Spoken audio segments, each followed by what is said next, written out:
Well, hey, bitch. It's jamithatsme here. Welcome back to my channel and welcome back to an update. Earlier today, I came to you guys regarding a story about a young woman that happened to unalive herself recently. Her boyfriend took to social media to announce this information, okay? His name is 600 Breezy. A lot of us may know him because he previously dated Sky of Black Ink Crew, New York. Okay, now there is a social media comedian by the name of Isnt. He put up his own post of them, reminiscing, going down memory lane when they used to date. He put this post up and Mr. 600 Breezy found it to be extremely disrespectful, so he came at the young guy, and then the guy responded, said that he meant no harm and that he was familiar or at least really tight with her family, so he felt like it was okay for him to also share his condolences and his memories that he had with her, right? Well, this is the video that I brought to you guys earlier today. And I asked you all whether you thought that it was okay for exes to grieve your significant other. If you have yet to answer that question, go over to that video, check it out, and go ahead and leave your thoughts down below. On this video, I want to give you guys a quick update because it seems like the alleged baby mama of Mr. 600 Breezy came out and she actually had some things to say, and it seems like it was things in disgust. Okay, I think she's been pretty disgusted by his behavior. This is what she said over there on the Twitter. Miss Queen Key says grown is goofy on the internet, crying like he not a whole disgrace to society, just a sad bit. My condolences to her actual family, and I apologize that this weird NIGGA even got mother commenting goofy SHI on her passing. Okay, so this is what the alleged baby mama of Mr. 600 Breezy had to say. And yeah, she has triplets. Okay, she had 3 kids, and it seems like people have been saying, according to her as well, that this is his child. But last year he did a lot of denying. All right, and we'll go back in time briefly, but I want to get to his response and what it is that he had to say once he learned what it is she had to say over there on Twitter. So y'all go ahead and check this out for me.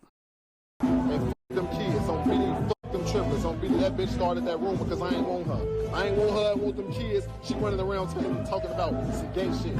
Bitch, you be a single parent. I don't give if I am or ain't the daddy, bitch. Now y'all heard what this man said. And I'm having a hard time with it. This man said, F them kids, okay? She'll forever be a single mama or whatever the case is, right? He don't care if they are or are not his kids, F his kids. And I feel a way about that because you over here putting up these posts and stuff and over here heavily grieving, sir, but you all hanging out and doing whatever it is you do. And then you want to sit up here and come for somebody else and how they are portraying her and how they're making her look, talking about and when I say that, I'm speaking on Eastside Evo or whatever his name is. You try to say that he making her look bad after she's passed, but you over here making this woman look bad, and she's probably the mother to your children, talking about some F them kids, and the kids somewhere sitting around like, now what I got to do with this? Now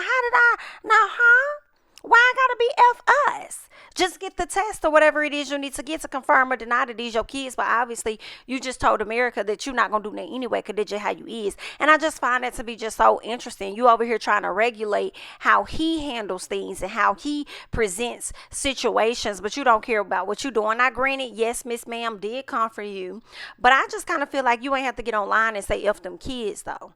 You could feel a way about her and say whatever you say, like, girl, shut up talking to me. I wasn't even talking to you. This ain't got nothing to do with you. I'm grieving. Leave me alone. Stop trying to make a moment for yourself. You know what I'm saying? Or you really could have ignored her. That would have been a good thing too. But instead, you get online and say F her and them kids. Oh, wow. But you're supposed to be sitting up here grieving, right? That's just not adding up for me. And you know what else isn't adding up? But her cousin, okay, her cousin is denying that they were even together. But before we get into that drama, okay, that mess, before we get into that, I want to get into some of the messages exchanged between Mr. 600 Breezy and Miss Queen Key, and this took place last year. Okay, so it seems like he had some things to say, saying, y'all basically saying I don't get the right to know 1000% if them my kids, question mark, just take care of them because she said they are, question mark. He says, right, never gonna happen. Label me a deadbeat, that's cool, but I'm not going out like that. Any other woman would have gave me that test to shut me the F up a long time ago. So what's stopping her, question mark? But you can't beat the internet. Y'all got it, boss. Then he goes on to say, I've been asking for a test publicly since they was in her stomach. And she kept saying no, but y'all don't care. She the sob story. Single mom with 3 kids. Of course, y'all gonna take her side. Now he's saying that he's asking her for a test, but she never got him one. Now this is last year. I'm not sure what transpired between then and now, and whether she actually gave him a test to confirm whether or not these are his kids or whatever like that. We'll have to see. But if they are, and you've been out here all willy-nilly the way that you have been, I don't see how any woman could really date you knowing that you got 3 kids somewhere that you just not taking care of. Yikes. But anyway, let's get into what she had to say about that. She says, since they've been born, he has not complied with taking a DNA test, and I got paperwork to prove it. BIT, don't start playing on the internet with me, please. So it seems like she has offered him a test that he has been denying. Okay. She went on to say his ex lying. Okay, she says he's lying. Now I know he lying about being sober. The man is a cracky. We're not gonna call this man a crackhead. Somebody send him some help ASAP. Wow. I wonder if they ever got that resolved and whether or not he's found out. I feel like he's running from responsibility. I feel like he don't know, because when he said what he said in this video saying, I don't care if they are or not my kids, that is enough for me to believe that he has yet to take this test. You see what I'm saying? He's continuing to escape and run from responsibility. Yikes. We hate to see it. And I'm just kind of trying to figure out why y'all ain't go to court over this yet. Why has there not been like any type of court hearing or something? Maybe there have been and they haven't been able to catch up with him.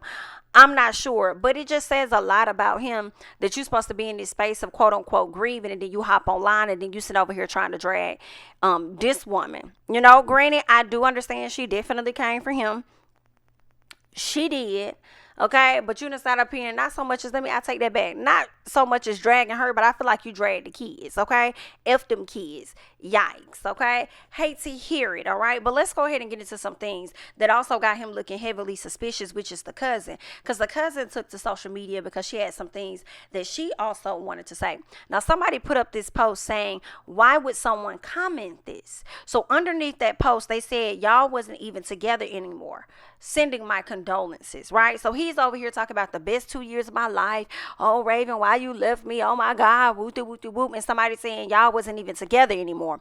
Now, I mean, if they probably had broken up a few months ago or just within a few weeks, I'm sure the love is still the same. Y'all know how it be when you break up with somebody. But if that wasn't your girl, sir, how you gonna sit up here and come for somebody else that's posting her on their page, and you want to be mad and try and check that person because that's their ex? You was an ex too. And you put your pictures up, so why is it okay for you to do it and you wasn't with her, but not okay for the other person to do it? I'm confused, right? So then the cousin responds and says, they weren't together. I'm her family, first cousin to be exact. We've asked him to take that down and he has refused. Where was he when my cousin was hurting? Question mark. Oh, wow.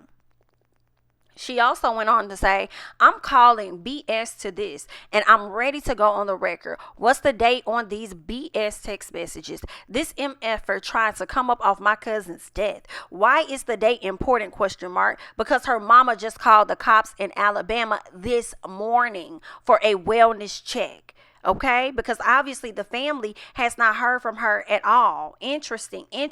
Very, very interesting. So some people got in the comments and they said the date really don't matter. If that's how she felt and didn't get help, it's irrelevant. Somebody else says her point is trying to say if these texts are old, why he didn't get her help. And then someone else says that you can't force someone to get help. All you can do is nudge them. But again, you cannot force folks to get help. The date doesn't matter if she's been feeling that way.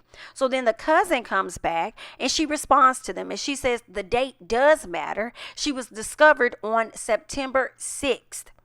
She'd been deceased for a few days. No one had heard from her since August 31st. Wow. She says dead women can't text. Wow. She says, so you telling me he'd already had the text and never alerted anyone to go to her apartment? Wow, that's giving very much so sketchy. So she went missing, or nobody heard from her, August 31st. He's showing text messages of her passing on yesterday, which, was interesting because that's when the family ended up finding her, right? So he's posting these pictures, or I think he could have dropped it today or whatever, right? But the family found her on yesterday. But you also told Eastside Evo that you had access to her text messages, or at least you had the code to her phone. So with you having the code to her phone, interesting. Were you sending these messages to yourself? Because what's also interesting with these messages is that it sounds like she was at a bridge. She said, "This bridge looks nice. I'm out here. It's homeless people or whatever, but that's really it." So it sounds like she was about to pretty much take care of that at that particular moment. She was about to do what she was going to do at that moment. So how is it if she didn't do it at the bridge? When did she get to the house for the family to actually get into her apartment and actually find her in her apartment? Unalive. Like, that's not clicking, Steven. For me, something is real sketchy and the cousin is real right. Like, and that's the thing about cell phones. They can ping where you send a message from. And two, so if that message was sent to him, they could get a ping on when that message was actually sent out to him. And actually get a ping on where his phone was at too. So if they're side by side, then it's possible that you probably sent it to yourself. Yikes, girl, it's getting real, girl, Misty. Girl, this is really interesting to me. Okay? Y'all, I just had to bring this story to y'all because I just think that is just crazy. It's so many different crazies with this situation, from the baby mama calling him out to him lashing out on her and the kids, you know what I'm saying, to the cousin speaking on this girl being missing and then being found a week or so later, to him putting out this message saying how much he misses her, adores her, and can't do life or whatever, to him checking somebody else for posting her the way that they did on their own page. Like, it's so many different moving parts to this now, and this drama surrounding this girl, and I really hate that for her because she wasn't at peace when she was alive, and she's barely starting to get the peace now that she's gone. You know what I'm saying? And it's just really sad. And you want somebody else to take down pictures of what they got on their page of her, but her family is asking you to take images down of her, or at least a text message, and you still have it up. So yeah, very, very, very interesting. Very interesting, girl. So yikes. Like, and if, like, girl, if you did know that girl had passed and you ain't tell her family you had her phone this whole time and you ain't reach out to nobody, and they had to find whatever information out, some of the family, on social media, girl, that's some real sketchy stuff. Because my thing is this: if the girl was at the house and her mom did a wellness check and that's how they found her at her apartment in Alabama or wherever the case is, then how did you get her cell phone for you to even have her code to know what's going on? It sounds like you probably were there at the time, possibly, of her passing, because I would doubt the mama would give you, sir, somebody that's not her husband, she would give her child's phone up to you. Girl, listen, this is a very messy situation, girl. I am here to see what is going to come of this particular story. Y'all got to hop down in these comments and let me know your thoughts about this situation, because something is off. Something is extremely sketchy, and I want you guys to sound off in the comments. I'm Jamie, that's me. Don't forget to like the video. Don't forget to subscribe to the channel if you have yet to do so. Share the video, share your thoughts. Follow me on Instagram and Twitter at Jamie, that's me, and I will catch you guys in the next one, honey. Bye bye.